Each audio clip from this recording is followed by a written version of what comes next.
Hey everyone, thanks for clicking this video. Today I'll be going over how I set up my bullet journal for 2021, and I'm keeping it very simple and minimalistic so that it can go with all the other themes I have for this year's months. For the supplies, I have this Archer and Olive notebook. It's actually the first time I've purchased from this company, and I'm super excited. The pages are just beautiful, crisp white, and pretty thick, so I'm excited to try that out. The supplies I have are an eraser, a pencil, just a black pen, it's 5 milliliters, and a ruler and one marker, which I decided to go with light green since it matched the notebook. So for the first page, I'm gonna do a cover page, and I decided to just keep it easy and emulate the front little drawing on the notebook and keep that going with the cover page. So I used that as my inspiration, and first I drew it out in pencil, and then I'm going to trace over that in black pen. Above that, I'm going to write 2021, and below it I'm going to write bullet journal. I was debating between writing my name, but I like how it says 2021 bullet journal. But if you wanted to write your name instead, feel free to customize it however you like.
So now I'm starting my second layout. It's going to be Goodbye 2020 and Hello 2021. For this one, I'm also keeping it very simple, and I actually decided to change up some of the lettering after I wrote it out because I decided the letters were too big. So I just wrote Goodbye 2020 on the left and Hello 2021 on the right.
And sorry for all the eraser shavings in the back. I didn't realize that they were visible while I was filming, but hopefully that doesn't bother you too much.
So now I'm doing my year at a glance spread, and it's pretty much just every month for the year, mapped out with their dates, I guess.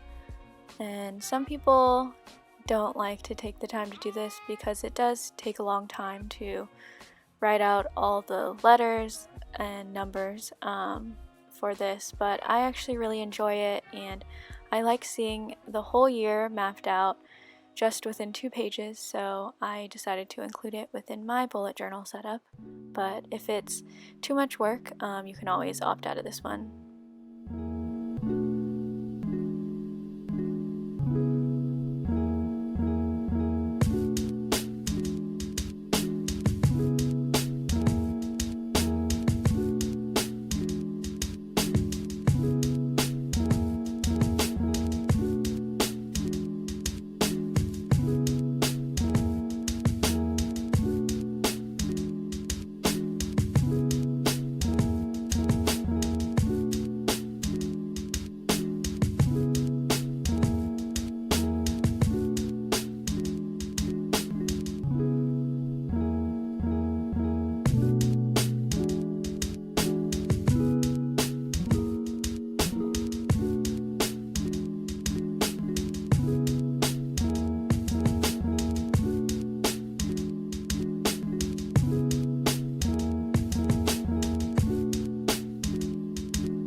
I'm doing another layout where it's pretty much a picture for each month of 2021, and I do have a Polaroid camera, so I'm using one of my Polaroid pictures as sort of like a little reference. I can trace over it and use that for each month. So pretty much where I'm drawing a square is where I'm going to be pasting in a Polaroid photo for each month of 2021. And I really like having this spread because I think pictures are worth 1,000 words, and I like to sort of have it as almost like a diary or a journal to, you know, reflect back on my year once it's over. So that's what I'm doing for the next 8 pages, I believe.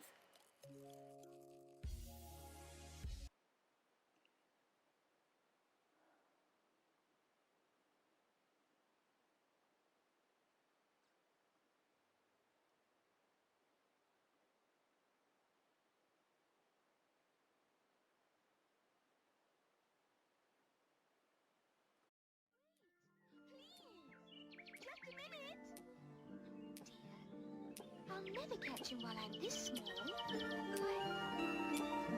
Curious butterflies. You mean bread and butterflies?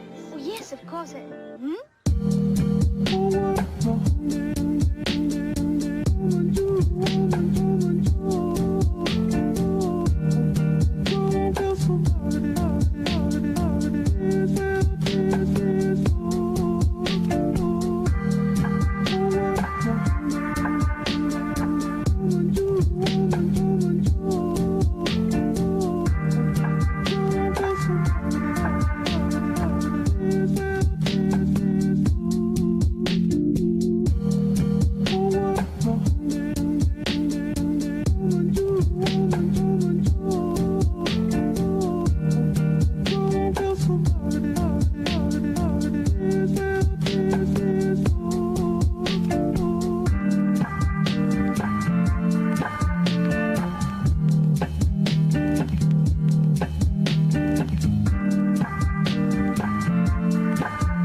So if you made it this far, thanks for sticking around. The next page I'm doing is my 2021 resolutions.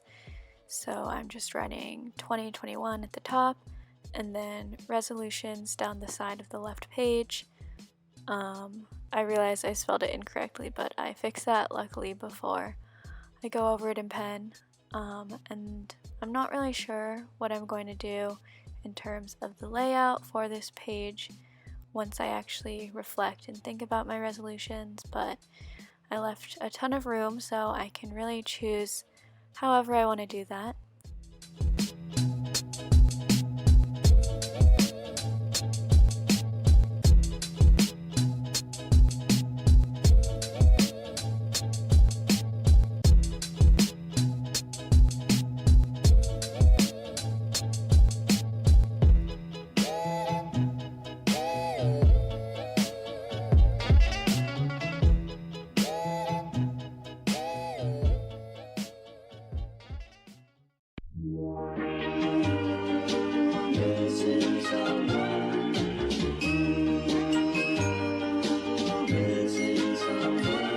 Missing someone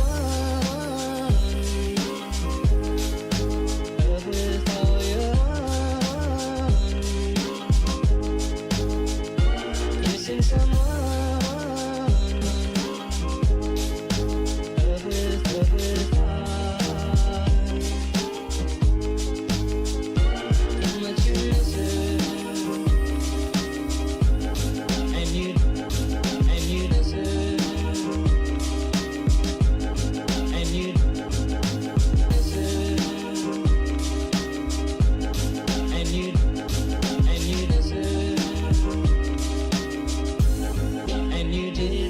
From the start,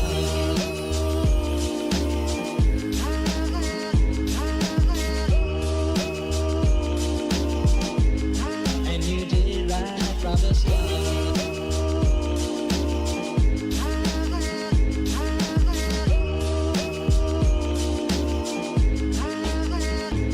Missing someone is as normal. Missing someone. So for these next 2 pages, I'm doing one for my finances and one for my passwords. I actually saw someone make a password page in one of the other videos, and I thought it was so clever, so I wanted to include that in mine. I just think it's a great way to have a record of all your passwords so you don't forget them. I know I always forget my passwords, so it's just a great way to keep track of that during the year. And then I'm pretty into finances and, having savings goals, so I like to have a page just with like my yearly goals, my savings, what I'm spending money on, like rent, food, different things like that.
So the last 2 pages in my yearly Bujo setup are a Gridlines reference page. I thought this was a great idea. I've never done one of these before, but yeah, I just thought it was great to have so I can reference back to it if I'm drawing boxes, doing different lines, want to know how wide and tall the pages are. I can just reference back to this page and it just makes it super easy. And then the next page is pretty much my blog and content creation goals page for the year. I did create a blog this year in June, I believe, and this is my first YouTube video. I also created an Instagram, so I'm working towards, just building out this brand a little bit more, and I have a lot of ideas of videos and different blog posts I want to make, so I wanted to keep track of all of those on that page.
So to end the video, I'm just doing a quick flip through of all the pages that I just showed you guys.